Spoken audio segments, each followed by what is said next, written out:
Hello and welcome to the whole new world of learning English. I am Pratishtha, and we at Hello English always strive to give you the best. Be it how to converse, be it tenses, be it grammar, be it being at a wedding, be it whatever topic raised by you, we are always there with new ideas, with new content which would satisfy you. Do let us know through your comments and your replies. How do you find our webinars? Are they really helping you? What are the topics that you would like us to cover in the coming future? So, guys, are you ready for today's topic? Let us see what is there in the box today, just for you all. Okay, today's session.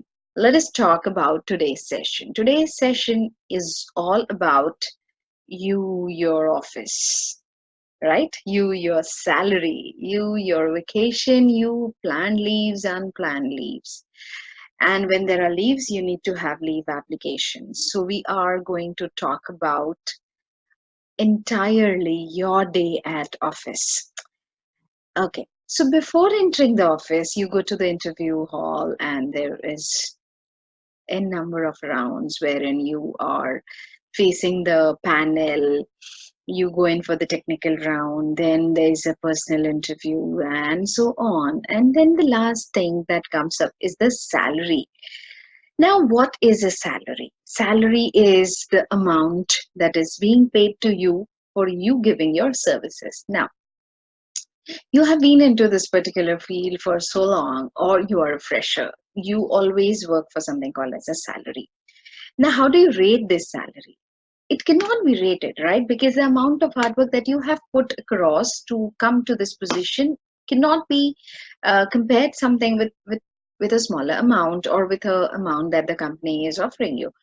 In that situation, you can always raise your voice and ask them for a perfect figure. Let us see how do we do that, because in doing so you cannot be rude, you cannot sound as if you're begging, you cannot sound as if you are bargaining also.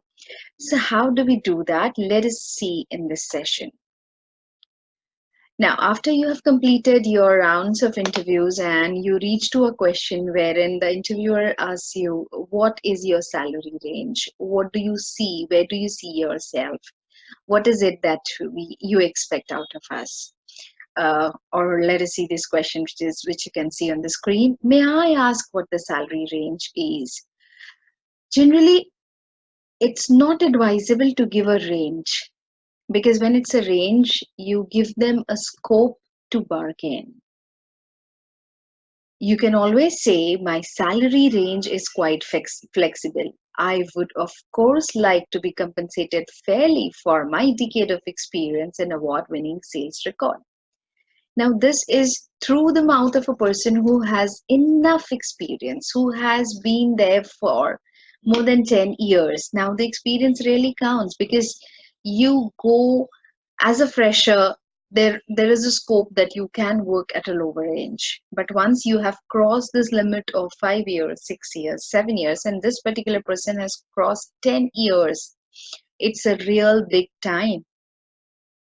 And the experience makes you far more better than how you are as a fresher. And that is where you see a difference in the labs of a fresher as well as a salary lab of a person who is into the profession or into the field or into doing the same work for so long.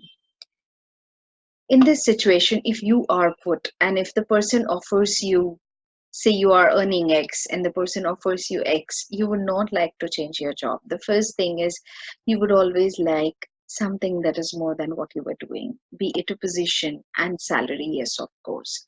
Because if you're working on the same salary range, there's again a question whenever you leave this company and move on to the next company, there is a question, why did this person work for so long with the same salary range? Why was in there increment in the salary? Because every company has their own norms, every company follows their own norms, when to raise the salary, how to raise the salary. But you need to raise your voice first, you need to be communicative enough. You need to explain them why is it essential, why do you deserve a figure that is more than what they have planned for.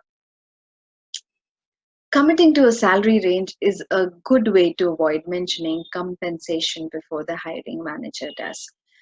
Now, there are few figures that the manager has already decided, that the company has already decided. Now, what is it that you do? You need to do a kind of a survey. You need to do a kind of a research about what is it that they're paying their employees? How is it that they're paying their employees? If you fit into that, it is only then, it is advisable only then that you attempt that interview. It's not just going and attempting as many interviews that come your way and then deciding upon nothing. So you need to do, there's a lot of research that is involved whenever there's a change in your job, whenever there's a change in your profile. So it's your responsibility to do the entire survey and then reach there. Now, if the manager says, we are offering you X, and you're not happy with that, the communication takes a different turn. Again, it's your responsibility to be very polite, to put your thoughts, to put your idea across in a wonderful way, and that is a trick. If somebody asks you what is it that you expect, one best sentence that you can use often is, it should be based on the market values. So if a company is offering 3,000 for a particular job, you are eligible for 3,000. But if you have an experience of 10 long years, you are eligible for more than 3,000, because 3,000 can be a fresher lab also, or a salary that is given to a fresher also. There are many situations which you might come across, which you might have come across also with respect to salary. Let this be a very sensitive topic. You should not discuss salary with everyone in the office or everyone in your friend circle. They might be getting more, they might be getting less, but it's a good idea not to discuss the salary with anyone. Now, to be upfront is different from being rude. You have to fight for your rights, you have to raise your voice is equally important. But don't say few things. Like avoid giving a set amount. If you can avoid mentioning a specific salary until after the employer mentions it, it will be easier to negotiate. If you ask them, how much is it that you can pay, is a very wrong question. You cannot ask them that. But you can very well ask them, what are the salary ranges that you pay to the employees of this position? And then they would say that the last employee was earning 8,000, 9,000, 10,000, whatever amount is like set by the company. You need to think over it and then put your amount, that this was what I was paid in the last company for the same job, for the same profile. And I would like to join this company with a hike of 30%, which is a very general thing, with a hike of 30%, 40%, whatever you find. The after the research says that they need a candidate like you, there is a larger scope for you to ask for the salary. So here you need to prepare first. It is not only your terms that you prepare, or it's not only about the company that you see, but you also have to see how are the salary ranges, how do they pay their employees, how satisfied are their employees. There are so many ways that you get. There are places like Glassdoor, there are places which tell you about the company, the mode of work the company follows, or how is it that the company does, and based on that you can put up an amount which should match, which must match with the resume that you're carrying. You cannot go below your resume. You cannot go below the amount that you were earning in the last company. It is only then it sounds like a better opportunity to you. Otherwise, it's like you're compromising with yourself, or you're compromising with your work structure. So this not only spoils your resume, but also doesn't give you motivation, or makes you demotivated enough to do the same job. So it's advisable for you to clear off the things right then away. Because once the time is gone, you cannot go back and say that I am sorry, I would not be able to work for this particular amount, and it doesn't look good, it doesn't sound good. You need to be professional once you are into the salary zone, once you are into a corporate zone. Don't price yourself out of a job. Don't ask for a salary if your research source shows the job is worth half of that. Now, going out there and saying, I would work for 1 lakh a month and you are applying for a post of a receptionist. It sounds just out of the world. You cannot quote such an amount. You should be aware of what is the amount that is provided for a particular position that you're applying for. And here you have to count on your experience, you have to count on the work that you have done, you have to count on the awards that you have won. Because if these three things fall in place, the employer would always try to put up a range that is higher than that you feel you should receive. So you have to make your resume in such a way, you have to provide the details in such a way that the employer does find you the best choice amongst all those candidates that he is trying to search for.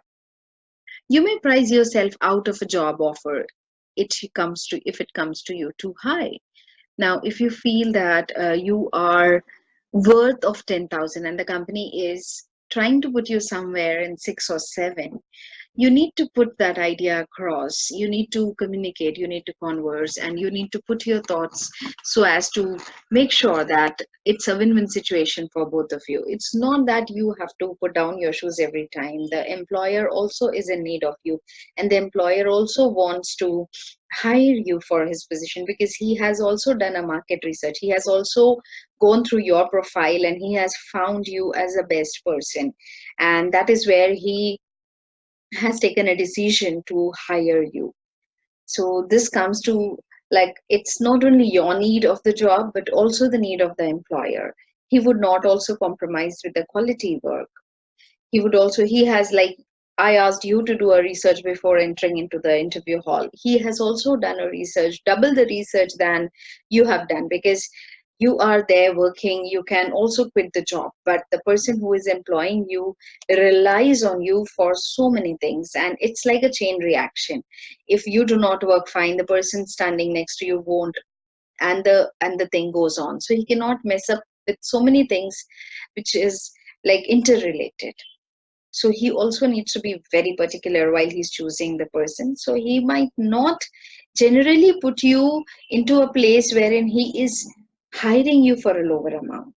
But there are ways you can ask for perks. You can say, okay, I would agree to this amount, but is the TDS included? What about the perks? What about if I show a wonderful sale rise over the time of 3 months after I joining? Or when will the salary increase? What is probation period, and how would I be rated after the probation period? What are the chances of you getting permanent?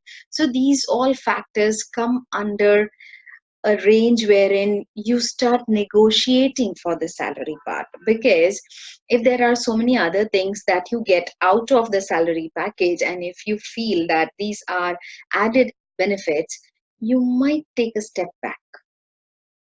Because end of the day, it's always you who have to be satisfied about whatever you're giving, whatever you are being paid, whatever you are charged of, and whatever you take up from the job.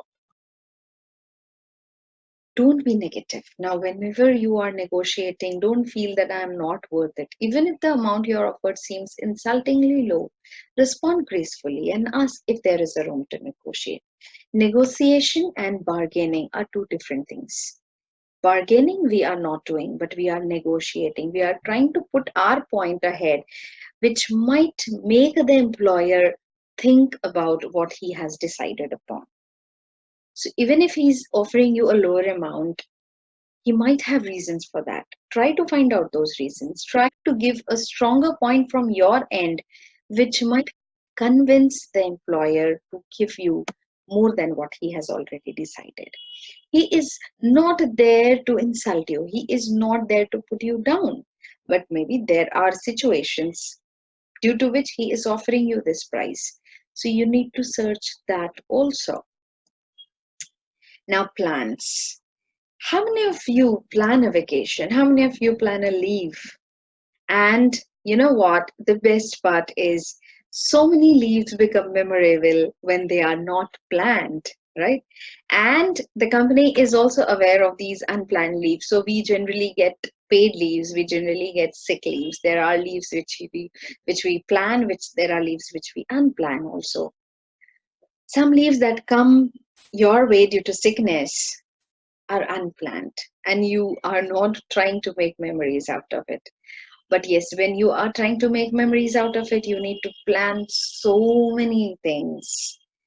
They come from all those W's and H that you have in your head the moment you think about a holiday, the moment you think about a vacation. So, guys, when was it the last time that you had been for a vacation? When was it that you did spend a quality time with you yourself, and with your family? So where did you go? When did you go? What was the time? What was the duration? How did you go? The travel mode, the travel time. Who did you go with? Whose plan was that? Whose initiative was that, right? There are so many questions that come under this banner of making plans. Learning how to make a successful plan is also an art.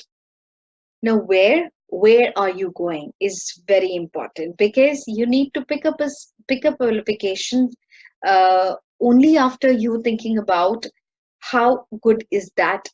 Like, when are you going, at which time of the year are you picking up this vacation? If it's summer, obviously you'll try to take up some hill station. If it's rainy, the destination differs. If it's winter season, the destination differs. So you have to look at your health conditions and the geographical conditions of the particular place wherein you are traveling. When are you traveling? When are you making a plan? Like, if it's a vacation time for everyone, and then you come up with a plan of last minute, obviously the rates might vary, and then your plan might not work as you thought of. So you have to consider these things also. When are you going? Where are you going? Basically, the tourist places put their ranges on the higher end when everybody has a vacation, or when everybody is trying to pour out. What is it that you're going for? If it's like wedding destinations are also destination weddings are also much into fashion these days. So is it you're going for a destination wedding? Is it you're going to visit someone? Is it that you're going to visit a particular place? How are you going? Very, very, very important question. How are you going? Herein your planning comes into existence. So if you are a smart person, and if you go on a vacation, you try to talk to people, you try to get information from the people. How have they been? At what time did they go? How did they go? Did they hire up some travel planner? Did they go to a travel agency? And did they go by air or by water? What is cheaper? What saves time? What saves energy? So you have to think, you have to also plan how long can you afford to take a leave, because there are so many positions that do not afford a longer leave. But absolutely, leaves are important because they make you a different individual. They put in a sort of life back into you. So it's very important to go on for a vacation, to plan a leave, be it a weekend, be it a place which is nearby. But then you all need a break, we all need a break. Now, whose initiative is it? If you are taking an initiative, you obviously have to make sure that you make proper arrangements, because you become the most important element of that plan then.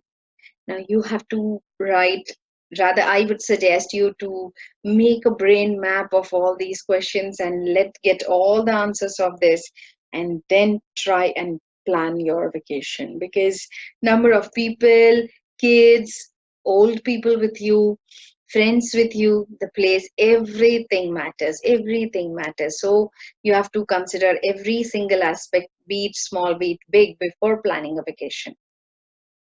Now, if you look at the conversation that happens, how do you initiate? So, what are you doing this weekend? I am not sure. What are you doing? So these are two people in the office. Probably it's a rainy season and everything is green outside, and they want to plan some outing that would take them away from the stressful atmosphere of the office.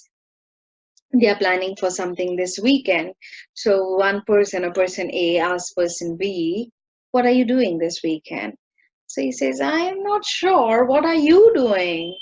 He says, "I was thinking of going shopping. Now with the rainy season coming across, there are so many sales that pop up because of what I don't know, but there are a lot of sales around in this season." So this person also sounds to be a person who is very much interested. So it's like he's also a shopping freak and he supports the idea of shopping, he or she. So that sounds like a great idea. Would you be interested in joining me? Sure. When would you be leaving? I would leave around 5 on Saturday evening. So these are all the plans for Saturday evening. Well, then see you on Saturday. And these two go over for a wonderful shopping idea. Now, similarly, if you would like to go out somewhere for trekking, so instead of shopping, what would this be? Or how would this look like? What are you doing this weekend? I am not sure. What are you doing? I was thinking of going trekking this weekend. You know, it's raining and it's so wonderful everywhere. It's green. That sounds a great idea. Would you be joining me? Sure. When would you be leaving? Now, the time of trekking might not be the same as shopping. So, herein, you have to say, I would leave around 5 in the morning, Sunday morning. Well, I will see you on Sunday then. Don't forget to get your trekking gears, right? You cannot wear your chappals to a trek, right? So the change in the place that changes the entire idea of spending the time together. If it's not trekking and if it's cycling, again the things change. But here in the time will vary a bit. I mean, instead of 5, you can start at 6 o'clock also. Even people go cycling at night. So you have to also consider whether your health conditions support that. So when, where, who, how, whose, it's all like it all revolves around these questions. So you need to question yourself also, like before going to shopping, have you got your salary, right? If there's a pay hike, you might go in for a wonderful shopping.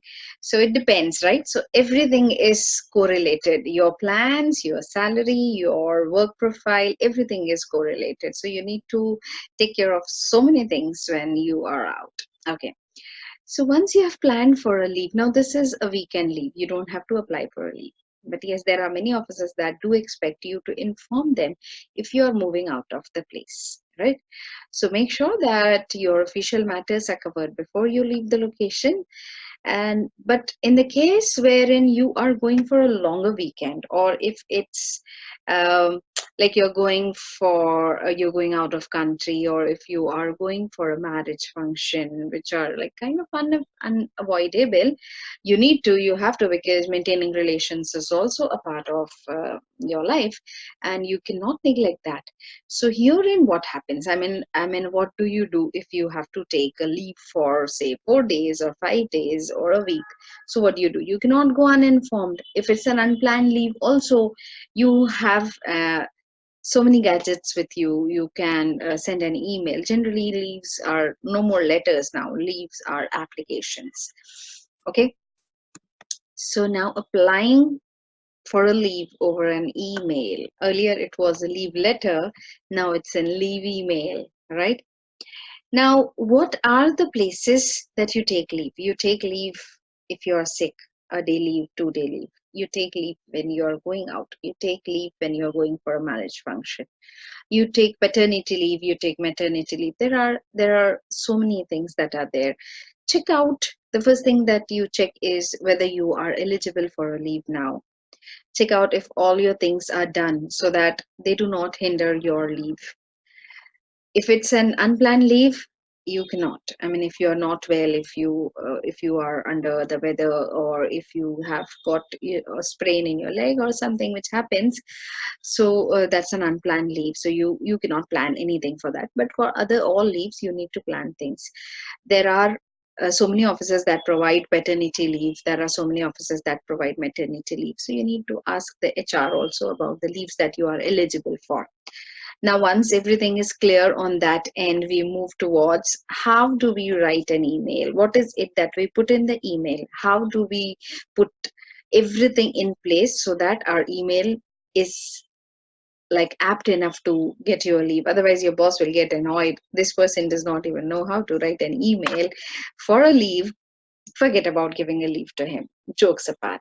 Okay. Now, what are the things that you mention in your leave application? First is salutation. What do you mean by salutation? Wherein you function.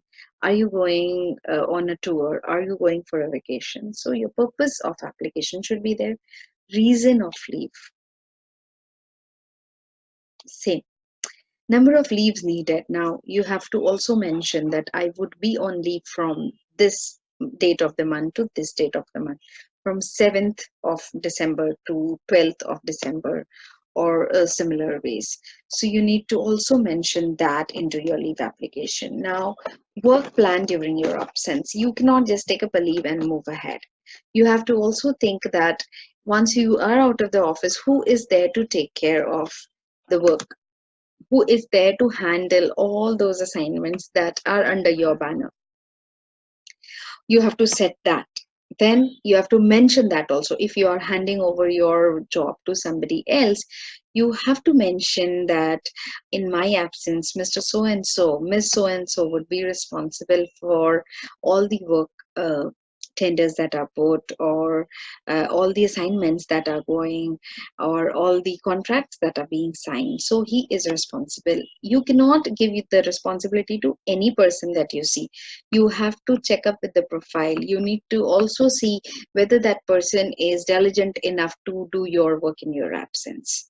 You have to also get a pre-approval of this through your whatever chains that you go. So the first hierarchy, the second hierarchy, the third hierarchy, whosoever is applicable into your office, you have to go through them. You have to ask them whether can I put this person X under my banner, or XY, or Mr. Y under this banner. Who is more perfect person? Who is most eligible person to be given this task of handling this particular assignment when I am on leave? So a very, very, very important thing. Your work plan during your absence. So you have to be very sure that everything is documented, everything is put under the notice of the person whom you are handling the assignment in your absence. So be very sure, if your work is prompt enough, you would enjoy your vacation like anything. Otherwise, for every single thing, they would be disturbing you. For every single thing, you would be receiving a call from the office, which no doubt disturbs you, but also disturbs the people around you. So make sure you have done a proper planning, a prep planning before you leave the location, before you think of a leave also. Contact information, if supposedly you're going to a native place wherein the network connectivity is not that proper, you also need to give a temporary contact number wherein the office can contact you in case of emergencies. This works so much with the doctors. This works so much with the people who work under such places wherein you can be needed anytime. Supposedly you are working for the lifts, for the elevators. You never know when a person would be stuck up. It's a machine, it can break down at any time. So for such people, it's very essential to have proper contacts shared. If one number is not reachable, then there needs to be another number where the person can reach, because the person who is stuck up in the lift cannot wait for you. The issues are very crucial. If a person is on the operation theater, no doubt you have handled so many things, but it's if you are in contact, you might tell the person, you might guide the person also. So it's a life threatening, a life saving situation. So if you have left your contact numbers, temporary contact numbers with them, they can contact you and things can move smoothly. So you have to, it's very difficult to take your leave. It's your right, no doubt, but then it's very difficult. And if it's an unplanned one, you are really stuck up. If it's a sick leave, it's still understood that you are not doing anything. You are just lying on the bed and you are attending the calls many times. It's even possible and it's even fine to do so. Probably if you are under weather, you can sit back on the bench or on your bed and sip a hot cup of coffee or a soup and still be working. They are possible. There are so many work from home options also available, but leave is a leave. It's your right. You cannot leave a leave, right? So you have to utilize your leaves and you have to utilize them in a wonderful way. Now, if you are writing an email, how should that look like? So many letters demand so many different formats.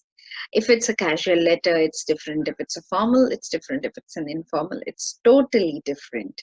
Now, herein, when we are writing to our bosses, right? We are not writing a leave application to our friend. So if you're writing a letter, if you're writing an email to your boss, there are so many things that you need to really, really, really be careful of, because there are so many things that he is handling, right? The letter would start with "Dear Mr." or "Dear Miss," so which is really very important, right? So giving a proper salutation, writing in a proper way, putting across in a proper way, because the beginning is the mirror, right? I'm writing this email to inform you that I will not be able to come to work tomorrow. As now, here your reason comes. Why are you not able to come? This reason, if it sounds genuine, you can move ahead. Then comes the body of the letter. The body of the letter would be like, what is the reason that you are not coming, or what is the reason of your leave? I am attending a marriage function for, I would be needing a leave for the marriage function for, say, a week, since I'm traveling from this place of India to that place of India. So it sounds genuine that you need 2 days in the traveling and then you need 3 days for the wedding function or the marriage function that you have to attend. If it's a leave for some surgery or something which is a planned one, then you can also put up that doctors have advised me rest for a week after the surgery happens. So before the surgery, I need to be there a day before. So I need a leave, 2 day leave before the surgery, and a week leave after the surgery. So if it's explained in this way, no one would reject your leave application. And then towards the end, like, you need to give a temporary contact number or or an address wherein people can connect to you. Please feel free to contact me at my personal phone number in case of any questions or clarifications about the ongoing work in the office. This is your responsibility, because a project that is handled to you, a project that is handed over to you, an assignment that is handed over to you, it's your sole responsibility. How do you take it? Your work style would be different from the work style of the person whom you're handing the work off to. So you have to be particular about so many things. Clarifying things to two more people is very essential. It's not that you go on telling every person in the office that you take this responsibility, you take this responsibility. There has to be one person or two-person. In case of emergency, you also have to hand over the stuff to somebody else. So you need to make sure that the person whom you are handling the work to is apt enough or is free enough to handle your work. Otherwise, if he's himself stuck into his own work, he might not be able to devote attention to your work. And what is getting hampered is your work. So these things are also to be considered when you choose a person, when you pick a person for this particular task. So in today's session, the entire webinar, we learned about how do we talk? How do we talk when we are with the interviewers, when we are with the employers? How do we talk about our salary without being rude, with with entire grace, with entire politeness, and putting up your stuff ahead. It's not like putting yourself down every time, but you have to be genuine enough. You are getting what you are giving.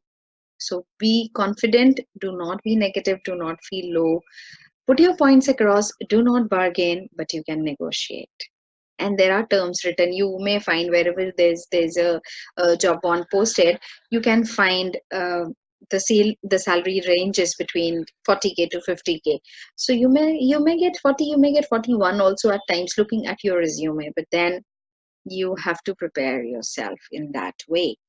Then comes planning for your vacation, planning for your leave, and then writing a leave application. So hope this session was very helpful to you all, and hope you come up with your comments, and we would wait for all those queries that you have, right from the vocabulary.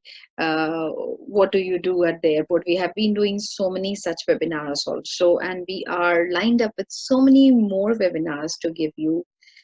We would be waiting eagerly for your responses. Do send us your responses. Do email us for the ones that you have, and enjoy your leave, a stress-free leave. So you need to avoid being stressful in your leave, and for avoiding, you need to plan your leave. For the unplanned leaves, you have to be clear in your work structure. If it's entirely documented, you don't have to worry. One advice from my end: let the work be machine led and not man led. Machine led in the sense we all work with computers. So if it's all documented properly, it would not be a hurdle to you whether the leave is planned leave or an unplanned leave. So here, me, Pratisha, would like to take a leave from all of you, from all of our learners, on behalf of Hello English. Do enjoy yourself, do enjoy your work, and keep us posted. Thank you. Thank you so, so, so very much.